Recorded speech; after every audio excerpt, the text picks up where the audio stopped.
Variety बहुत अच्छी लग रही है भी बहुत ज्यादा खूबसूरत, क्योंकि भाई ट्रेंड के हिसाब से चलना चाहता है। लेकिन क्या बिजनेस के अंदर कंपटीशन के हिसाब से आप चल रहे हैं? जी हाँ, कंपटीशन तो बहुत ज्यादा है। आपकी दुकान के अंदर है, बाजू वाले की दुकान के अंदर है, आपके नियर बाय और भी बहुत सारी दुकानें होंगी। लेकिन अक्सर हम क्या करते हैं ना, प्रोडक्ट जो परचेज कर रहे होते हैं वो खुद के हिसाब से नहीं करते हैं, बल्कि किनके हिसाब से?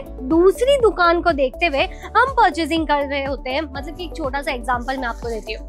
अक्सर ना हम अपनी थाली के अंदर नहीं देखते, दूसरे की थाली में हम जरूर झांकेंगे कि उसकी प्लेट के अंदर क्या नई चीज पड़ी है। तो बस अभी आप देखिए, इसी चीज को आप बिजनेस की ओर फोकस करके देखिए कि आप क्या गलती कर देते हैं। पता है, अक्सर जो है ना, बिजनेस के हिसाब से अगर मैं बात करूँ ना, तो यही चीज हम भी गलतियां कर रहे हैं अपनी ये दुकान को एकदम घाटे के अंदर लेके जाने के लिए। क्योंकि हम क्या करते हैं, वैरायटी हमने चूज किया है, बहुत ही सुपर सा कलेक्शन, लेकिन बैक साइड में जो बाजू में अभी परचेजिंग चल रही है, हम वो देख लेते हैं कि भाई वहाँ पे कस्टमर ज्यादा चल रहे हैं, तो क्यों ज्यादा परचेजिंग हो रही है, मैं भी फटाफट से वही सारे प्रोडक्ट लेके आता हूँ। लेकिन कभी आपने सोचा है इसमें आपका क्या माइनस पॉइंट निकल रहा है, आपको इसके अंदर क्या घाटा हो रहा है, ये कभी आपने समझने की जरूरत समझी है? नहीं ना। तो चलिए मैं आपको ना इसका पूरा एग्जाम्पल के हिसाब से ही पूरे वीडियो में आपको बताती हूँ कि आपकी दुकान को इसका क्या फर्क पड़ रहा है। 2025 में हमने बहुत सारे बिजनेस के तरीके तो समझे कि कैसे बिजनेस के अंदर जो है आगे बढ़ा जाता है, कैसे बिजनेस किया जाता है,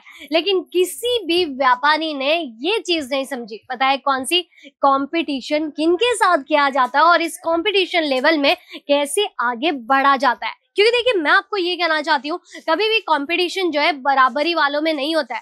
कंपटीशन जो है हायर लोगों के साथ करने में ज्यादा मजा आता है। अक्सर आपने देखा होगा कि हम जो है अपने बाजू वाले दुकान के अंदर जो वैरायटीज देखते हैं वही हम सोचने लग जाते हैं, भाई मेरे यहाँ पे तो कुछ नहीं है, मैं क्या बेच रहा हूँ, मेरे को तो मुनाफा ही नहीं मिल रहा। उसकी दुकान पे तो कस्टमर है और मेरी दुकान पे तो कस्टमर भी नहीं है। लेकिन उसमें गलती आपकी है, कॉम्पिटिटर की नहीं है, क्योंकि आपने कॉम्पिटिटर ऐसा चुना है जिसका आप जो है मुकाबला नहीं कर सकते, क्योंकि वो कॉम्पिटिशन लेवल ऐसा है कि उन्हें अपना रोज के हिसाब से कैसा कलेक्शन बेचना है वो उन्हें पता है। लेकिन आपको अपने बिजनेस को अगर आगे बढ़ाना है तो हाई लेवल पे कंपटीशन करना जरूरी रहेगा। हाँ, किसी ब्रांड के टक्कर दीजिए आप, मतलब कि ऐसे ही कोई ब्रांड तो बन नहीं जाती है ना, उन्होंने भी जीरो से स्टार्टअप किया होगा, तब जाके जो है इतना बड़ा ब्रांड बन के तैयार हो जाता है। तो वैसे ही आपको करना चाहिए। दुकान ही अगर आपको डाले रखनी है तो हाँ, आप छोटे मोटे कॉम्पिटिटर के साथ में जो है जुड़ के अपने व्यापार को जो है सिर्फ सेल बढ़ा के दे सकते हैं। लेकिन वो सेल एक टाइम ऐसा आएगा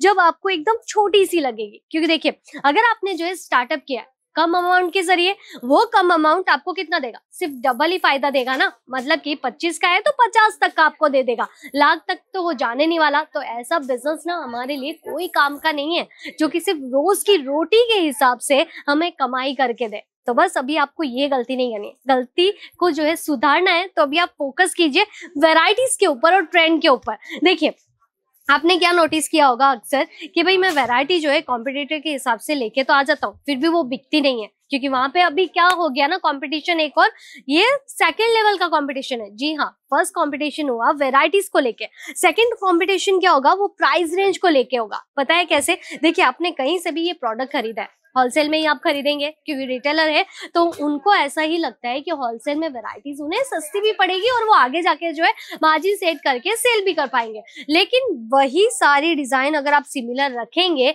तो वो तो वहां पे 400 के अंदर बेच रहा है, लेकिन क्या आप 400 के अंदर बेच पाएंगे? क्या आपने इतना ज्यादा कम रेट के अंदर खरीदा है कि आप उसमें प्रॉफिट भी कमा लेंगे? नहीं, ऐसा बिल्कुल भी नहीं है। अगर आप कहीं से भी कलेक्शन मंगवाएंगे भी ना, तो ट्रांसपोर्टेशन का खर्चा लग जाएगा, अगर जाके ले रहे हैं तो आने जाने का खर्चा लग जाएगा। तो देखिए, वैरायटी जो आपने खरीदी है उसके अंदर अगर आप 15% भी एड ऑन कर रहे हैं तो भी कितना होगा? 400 से 415 हो जाएगा, उससे ज्यादा नहीं जाएगा। 40% भी एड ऑन करेंगे, ज्यादा से ज्यादा कितना हो जाएगा? 50 तक हो जाएगा। लेकिन उसमें आपका ही माइनस पॉइंट है। आपको समझना ये है कि क्या नया कलेक्शन हम जो है प्रेजेंट करें हर एक सीजन के हिसाब से। अभी मैं आपको दिखाती हूँ कुछ ऐसी वैरायटीज जो कि चलेगी हर एक सीजन के अंदर और दुकानदार के लिए रहेगी सबसे स्पेशल। अभी यहाँ पे आप देखिए, जो फर्स्ट आर्टिकल है ना, ये बहुत ही ज्यादा खूबसूरत सा कलेक्शन है, मस्टर्ड कलर के अंदर है, लेकिन इसकी फ्लावर डिजाइनिंग का जो बूटा पैटर्न है वो सबसे ज्यादा इफेक्टिव लग रहा है, क्योंकि उसके अंदर हैंड वर्क का काम भी किया गया है और साथ ही साथ जो है जरी का वर्क भी भी इसके अंदर बहुत ही ज्यादा क्लासिक लग रहा है। ऐसे जो पैटर्न्स रहते हैं ना, इनके नेक पैटर्न वाकई बहुत ज्यादा सुंदर रहते हैं। इनफैक्ट कि मैं भी जब परचेजिंग करने जाती हूँ तो कुछ ऐसे ही कलेक्शन ज्यादा प्रीफर करती हूँ। तो आप खुद सोच लीजिए यंगस्टर्स के हिसाब से कौन सी वेराइटीज ज्यादा जो है डिपेंडेबल रहेगी और ज्यादा जो है कैसी बिकेगी वेराइटीज। अभी यहाँ पे आप देखिए इसका दुपट्टा कितना सुंदर सा है, पूरा का पूरा ऑर्गेन्जा बेस्ड है। इसके अंदर फ्लावर बूटी से इसका लुक आ गया और ये सारे सूट जो है हर एक स्टेट के अंदर भी बिक जाते हैं। लेकिन हाँ, आज इस वीडियो के अंदर हम कवर करते हैं कुछ हैदराबाद की वैरायटीज। जी हाँ, हैदराबाद के कुछ जो है डेली रूटीन्स के हिसाब से जो वैरायटीज बिकती है ना, वैसी वैरायटी। अब हर एक वीडियो के अंदर आपको जो है स्टेट बाय स्टेट और जो है सिटी बाय सिटी वैरायटीज के बारे में जानकारी मिलेगी। तो फोकस जरूर कीजिएगा और चैनल जो है सब्सक्राइब करके रखिएगा। फिर आप मुझे बताइएगा कि आपकी सिटी पे, आपकी जो है स्टेट के अंदर ये सारी वैरायटीज बिकती है या फिर नहीं। तो चलिए अभी हम बढ़ते हैं नेक्स्ट आर्टिकल की ओर।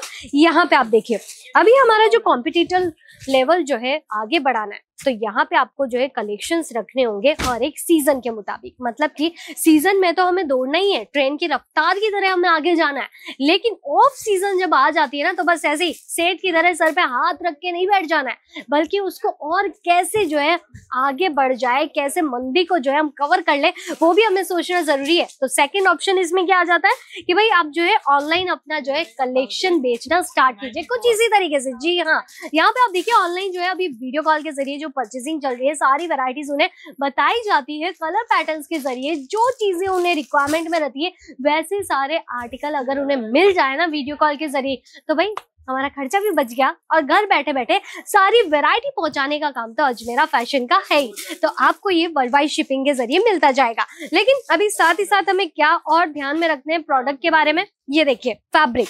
जी हाँ, फैब्रिक भी बहुत ज्यादा जो है ना डिपेंड करता है हमारी सेल बढ़ाने के लिए। अक्सर आपने देखा होगा कि अभी क्या चल रहा है भाई, अभी सावन आ रहा है और जो है बारिश का मौसम भी चल रहा है। तो इस मौसम के अंदर कौन से कपड़े जल्दी सूख जाए, कौन सी वैरायटीज एकदम कंफर्टेबल रहे, वैसी चीजें भी हमें सोचनी पड़ती है, तभी हम जाके जो है वापस से परचेजिंग करने लगते हैं। तो यहाँ पे आप देखिए ये रहने वाला है पूरा कॉटन बेस्ड कलेक्शन है और इसके ऊपर जो नेट बेसिस की लेस की डिजाइनिंग दी गई है ना, ये बहुत प्यारा लग रहा है, एकदम हैवी लुक देके जा रहा है ये कलेक्शन। और हमारे हैदराबाद साइड में तो ऐसी वैरायटीज जो है रेगुलर रूटीन के हिसाब से बहुत ज्यादा बिकती ही रहती है, जिनके अंदर आप दाम भी वहां के देखेंगे ना तो 800, 900, 1000 प्लस की रेट के अंदर तो कलेक्शन वहां पे मिलते हैं। लेकिन वही सारी वैरायटीज आपको डायरेक्टली मैन्युफैक्चरिंग भाव के हिसाब से हम देखने जाए ना, तो 400, 500, 600 इस तरीके की रेंज के अंदर सारे कलेक्शन हम सेट वाइज परचेज कर सकते हैं। लेकिन हाँ, अभी आप सोच रहे होंगे 25,000 के अंदर बहुत सारी वैरायटीज आ जाएगी, तो देखिए ऐसा भी मुश्किल है। क्यों? क्योंकि हम 25,000 के अंदर सिर्फ घर से अगर एक छोटा सा बिजनेस कर रहे हैं तो कलेक्शन जो है हम चूज करके एक बार ट्राई कर सकते हैं कि कस्टमर फ्लो, कस्टमर का जो है ट्रस्ट कैसा बैठ रहा है, किस तरीके से जो है हम सेल कर पा रहे हैं, वो उसके लिए ये अमाउंट एकदम ईजी रहेगा। लेकिन अगर आप जो है बड़ा बिजनेस कर रहे हैं तो आप जो है 50,000 तक का अमाउंट रखिए, जिसके अंदर सारे कलेक्शन जो है आप डिफरेंट मंगवा पाएंगे। और डिफरेंट चीजें तो आपने मंगवा ली है, उसमें भी कलर्स अगर आपके पास में जो है अलग अलग तरीके के रहेंगे तो आपका कोई भी माल जो है दुकान के अंदर पड़ा नहीं रहेगा, बल्कि वो लगातार जो है बिकता रहेगा। तो बस यही चीजें आप भी फोकस कीजिए। आप भी अभी समझ सकते हैं कि भाई जैसे जैसे नया साल आएगा वैसे वैसे टेस्ट जो है बदलता जाएगा। साल तो भाई बहुत दूर हो गया, महीने में ही अभी तो चीजें जो है चेंज होती जा रही है। तो आप जो है वैसे ही कलेक्शन लेते जाइए। अभी हम मुलाकात करेंगे नेक्स्ट वीडियो के अंदर। तब तक के लिए आप इस कंपटीशन लेवल को जरूर ध्यान रखिएगा कि बराबरी में जो है कंपटीशन नहीं किया जाता है। हाई ऑथोरिटी के हिसाब से हाई लेवल पे जो है आप अपना जो है कंपटीशन कीजिए और रखिए, तभी आपको पता चलेगा कि एक दुकान से भी एक बड़ा ब्रांड कैसे बन जाता है। धन्यवाद।